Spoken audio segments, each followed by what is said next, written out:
Good evening, music multiverse listeners. This is Beyond Your Radio's show. That's your band name. This is episode 12 of 2026. Why do we do this? It's interesting, the naming of a band, the decision making process, the lack there of that happening sometimes. Sometimes the name doesn't exactly match the music, the statement, or may or may not make one at all. And ultimately, sometimes, well, it makes us think that's really your band name? That's what you went for? Each panelist has one band tonight that they'll be telling the story of. We'll play a snippet if we're allowed to pique your audio curiosity, maybe. It could be old, could be new, who knows? But before we get into tonight's band names and panelists, if you're new to the channel, thanks for joining us. Those of you that have been here before, you know the deal, and we thank you very much for being there for us. Click the subscribe button if you haven't already. It's if you do it just out of pure pity, we don't care. It doesn't matter. Do some liking and of course comment. I love to follow the comments and always respond.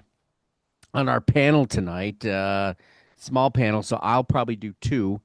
Uh, let's see.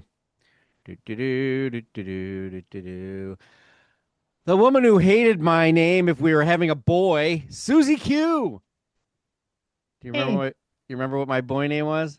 yeah, I do actually. Oliver. Oliver, he is.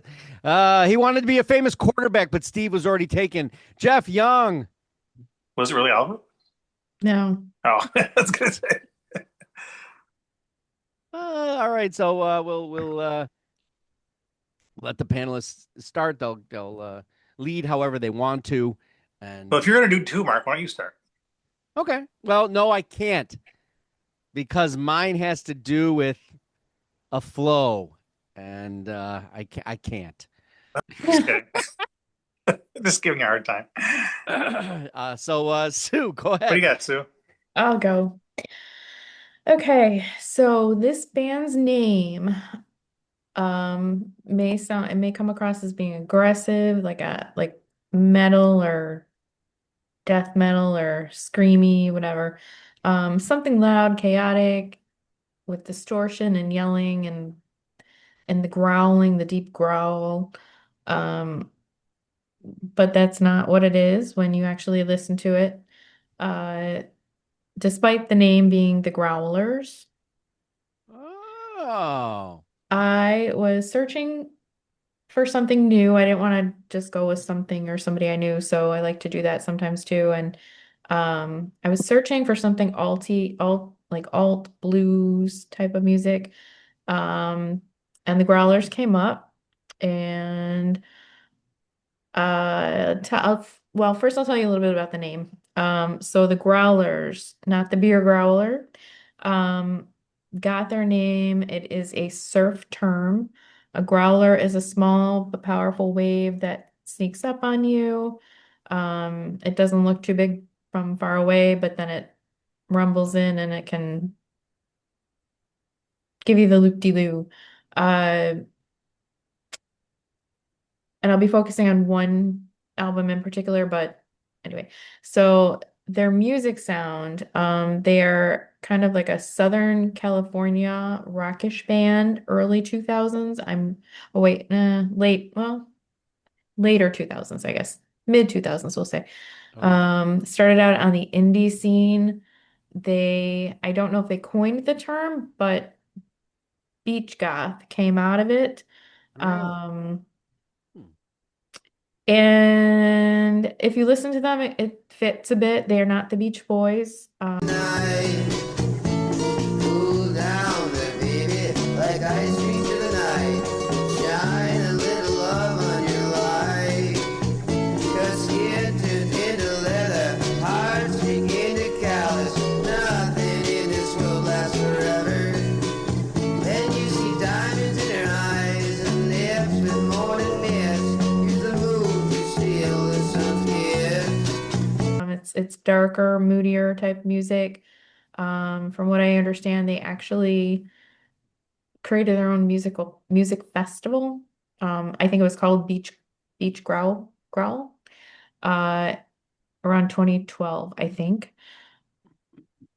And I was having a really hard time. Normally I can place, like, I can say, well, they kind of sound like this or that. Um, there were some similarities maybe to like Arctic Monkeys, tiny little shades of Black Keys, maybe in a weird way, some Doors, but not the Wow. Doors, but just, you know, Like um, psychedelic. yeah, psychedelic. And the lyrics are can be somewhat poetic-ish in a way. We're not talking like when I say beach goth, we're not talking like yacht, what is that called? Yacht rock. Yacht rock. It's nothing like that at all. There is a little bit of bluesy alt mixed in there. And the lead singer his name is Brooke Nielsen. And it's definitely, he's got a very distinct voice. You're either gonna like it or you're not. But it's definitely a different listen. And the album I went with an album because probably some of the more bluesier stuff is actually on two earlier EPs. The album is Hung It Heart. Um, and it's nice. I didn't know where the name came from, Growler, until I looked it up. But in kind of writing about the album a little bit, it does kind of like catch you off guard a little bit. It's one of those albums you might have to listen to twice to be like, okay, I like it. So Loneliness, I'm forever immune. Stuck in my walking in my head and I hum her too.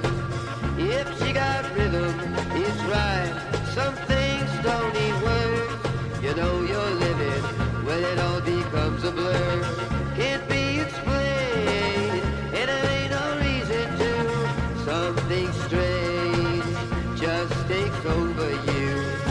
1,000,000 lovers that choose from, but none like her. The only one for sure. yeah, but I thought it was interesting. I just thought the name was a little bit ironic, and then I'd never heard of them before. Yeah. And Still around today? they actually have open for the Black Keys. So I guess, Oh, okay. they must have seen something in them as well, but Well, I like the idea, the wave that sneaks up on you, right? So the album kind of sneaks up on you, the sound, the idea. yeah, yeah, Okay, well, yeah. I'm not familiar with it, but I will have to partake of that. Yeah, Jeff, you worth never a heard of him, listen. right? Jeff says I don't care. I never heard of them. Yeah. And on that note, we'll go to Jeff. Well, it's not hard for me to pick an album for this band that I picked because I only have one. Ah, Just one. Oh, I should show you I'm sporting my Terminator 2 Oh my God. goblet today. oh What? wow. Doesn't fit a lot. Do you remember in T2 when John Connor's friend, the redhead kid with the mullet, remember he rode with him on the motorcycle? Yeah.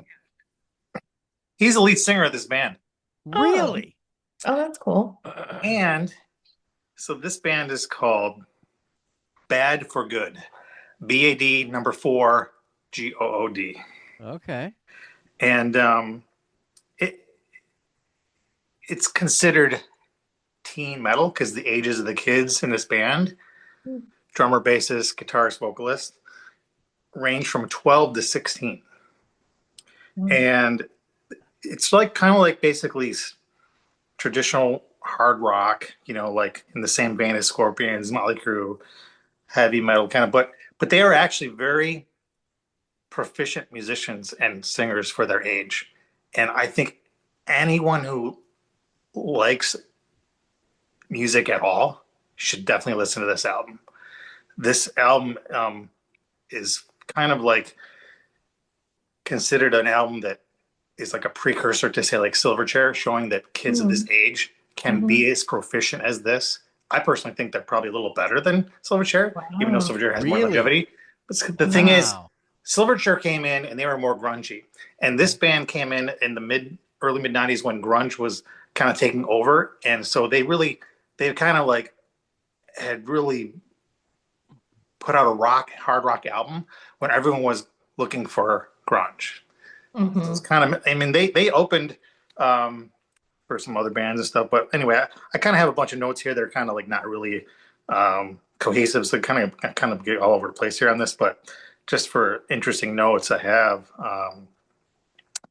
they let's see here. Um,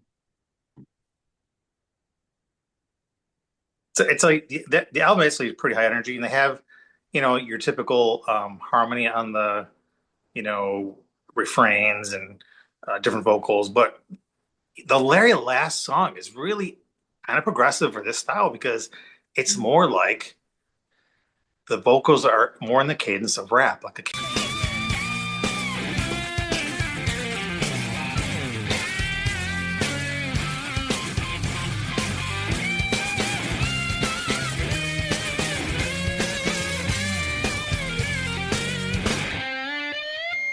The time is gonna fall the line to make us stand and fight. There's something about the world today and trying to make it right. Within it there are barriers that try to hold us in, when really it's our ignorance that is the ball and chain. But all the walls that fall, soon we build back up, cause all the racist idiots just don't give a fuck. Look where we are headed, straight for the end. Let's stop the fight and make it right, a message will send. Economy is shot, the dollar's kinda small. I mean, if $1 to every bomb that falls. Boom!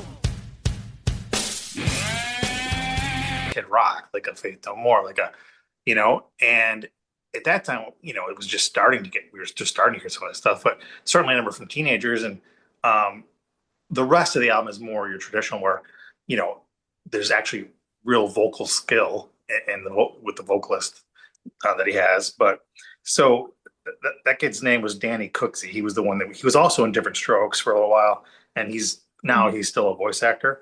But the drummer, Brooks Wackerman, he was in Infectious Grooves, Suicidal Tendencies, Bad Hmm. Religion, Tenacious D, and he's currently in Avenged Sevenfold. Wow. Um, Thomas McLaughlin, the guitarist, started playing at the age of 4, and at the age of 8, he performed on stage opening for Ozzy Osbourne. Oh, Um, what? he actually is in the music video for Steve Vai's 1990 single "The Audience Is Listening." So this band, Bad for Good, was put together by Steve Vai. Steve Vai was these kids' mentor. He wrote all the music and lyrics. He was the producer. They really kind of led these kids. It was kind of their mentor. School of rocked it. Yeah, and even Yeah, sounds like it. even the bassist, Zach Young, he was 14 at the time. He after that released a solo album in the UK, played for some other brief band that opened for Dragon Force in the UK, and he started a music or a software developing, or like a music editing software company. Um, but yeah, it's pretty interesting the way it all worked out. So wait, there were three There kids was or how many four kids? kids. Four. Yeah, so your typical Yeah. drummer, bassist, guitarist, vocalist. Yeah. But it's a good album, and obviously I'll go on to some type of success anyway, but it's just a good album, period. And there's a good number of tracks on it. I think who Do else you they think opened they for. do you think they intended it for them to stay together, or do you think it was like a launching pad for all their different careers? I mean, it kind of served that way because they were so young anyway. But I Mm. mean, if you listen to the album and you didn't know their age, you'd think they're just a regular band, like because they have a maturity in their playing, especially the lead guitarist. Um, and the vocals from Danny Cooksey, they're just good. You don't. It doesn't sound like a young teen like the kid you saw in the trailer. It sounds like a young adult who knows how to sing. It's pretty impressive, I think. Um, yeah, I don't know. It's just really good. Nice. Excellent. Excellent work there. Wow. I Yeah. did not know. When you mentioned the one guy, then I'm like, okay, yeah, I know that name. I mean, they toured. They had the one album. They from 91, 93 they were around, and then they toured with Damn Yankees. But and the album is was printed on vinyl and cassette at the time and went out of print immediately. So if you find that album on cassette or vinyl, it's kind of like something collectors are looking for. The album is called Refugee. Refugee. Okay, I was hoping. Or it's Refuge. I can't remember. It's Refugee or Refuge. I can't remember. Cool. When searching for the greatest band names of all time, or even that of an individual, iconic ones like Sting, it's crazy. This particular band, they just used 3 letters. And technically, they've been active since the dawn of civilization and music. No, that's not true. By their name, you would assume that they would say to anything. The type of music could have been anywhere, but it was 1968 at the time, and they chose Prague. Yes, I'm talking about Yes, an iconic name. But what about the idea? Did anyone have the audacity to go against them and try to use 2 letters and say no? Could anybody be introduced as, ladies and gentlemen, no? Yeah, well, several bands and music acts over time have actually done this. So I'll start at just at a few here, just so you. No, a rapper from France. His actual name is Noel Kaufman. No, a Finnish progressive metal band. It's from, what's the town? Vantas, I think. Somewhere Known for demo that they did called Sketches. I looked it up. It's not bad. No, an experimental rock band from China. That's right. Beijing, active in the mid to late 90s, led by Zhao Zhu. I don't know. I probably butchered that. No, a hardcore punk band from Colombia. Mid-80s hardcore band.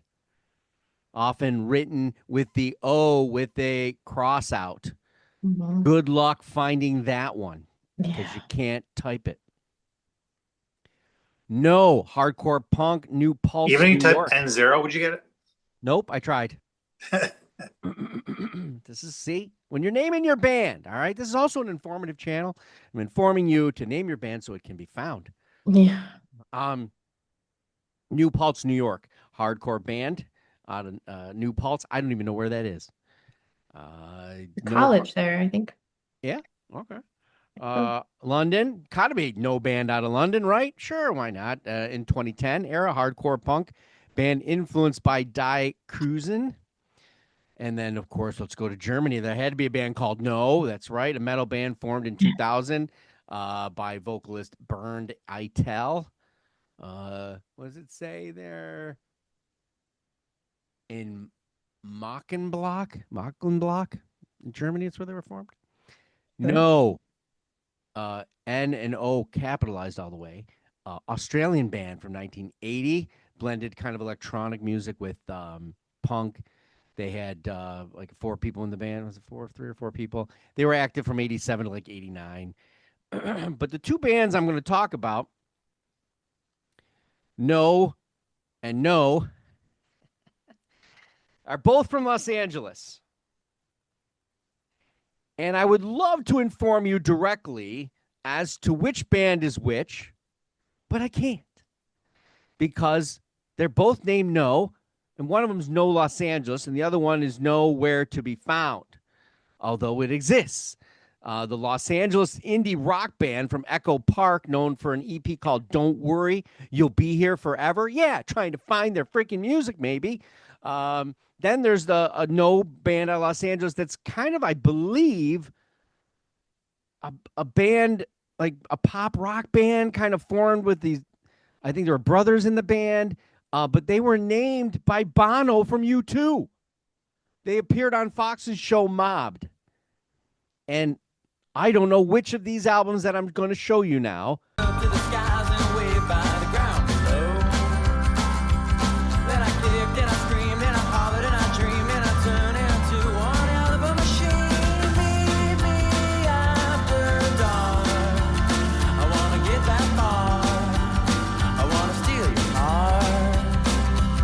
is which of those bands. One of them has like a more gothic kind of arrangement. Stay with me. Wasn't there a place for me inside your heart? Stay with me. We were never meant to be apart. These constellations are not so hard to trace. They always know just where to find us. And it was really cool. No means no. No, no. No, don't do that. So, no, Meet Me After Dark, 2012. I'm assuming this is the one with the four brothers because there's four brothers on the cover. By the way they've got themselves pictured, maybe this is the Bono naming one. Then there's No Roll is the name of the album. It's in the same year of 2012. I don't know if this is the same four. It kind of might be. How you put two albums out in 2012? Who did that back in the day? Well, I thought there was EPs. No, these are albums. Huh. Yeah. And then there's No of Los Angeles. Okay. This is the one I like the most. El Prado is the name of the album, ELPRADO. And to find the record, you'll notice that it's upside down. The band is standing and the sky is below. And that's from 2014. Really good sound, well produced. Hits all the right indie gothic rock in a way. The vocalist has a very like a Curian type of vocal, but not all the way there. But I just was like, yes. Would I name my band? No. How hard? It's like the band. It's very hard to find anybody else that when you're going to say live, the band. Well, they're going to think it's the band. So how do you go that way, right? Well, The I'm Rebels. going to end this tonight going, yes, no, maybe. Yes, there is a band called the Maybes. So I've run the gamut here, okay? The Maybes, actually, if you would think about it, right? What year would you think they were from? You'd probably go and think the Maybes. That's an old band name kind of thing. Like, because the was a big thing to do back then. But no, the Maybes were actually formed in 2006 out of Liverpool, England. Maybe they were, maybe they weren't. Yeah, right. That's such a...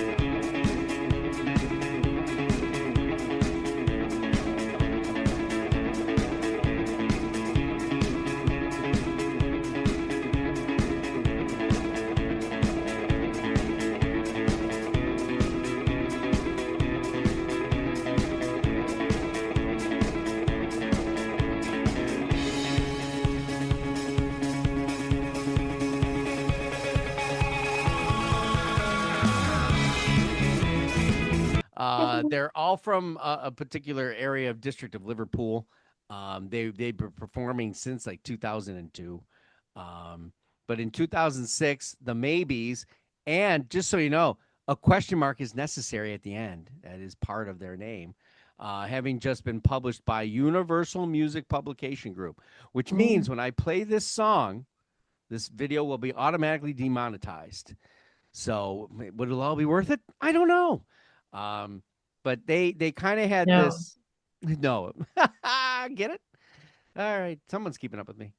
So they kind of were able to get into a music festival, and they Was it sound, Beach you'll bass, guitar, double guitar, definitely that British pop rock sound kind of thing to them.